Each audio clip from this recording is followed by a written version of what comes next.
How to turn off in-app purchases on your iPhone. Hey everyone, welcome back to another tutorial video. In today's video, I'll show you how you can turn off in-app purchases on your iPhone. So to do that, first of all, go to settings. After that, tap on the option screen time and then go to content and privacy restrictions. Now once you've done that, make sure you have turned this feature on.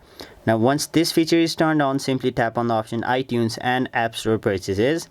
Now once you've done that, you can see three different options: installing apps, deleting apps, and in-app purchases. Simply tap on it and then once again it'll provide you two different options. You can either allow in-app purchases or you can simply don't allow in-app purchases.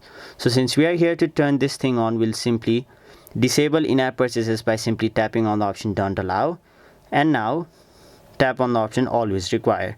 Now once you've done that, you will have successfully turned off in-app purchases on your iPhone. That was it for this video. Hope this video was helpful to you guys, and if it was, make sure you like this video and subscribe to our channel so that you don't miss out on further videos such as these.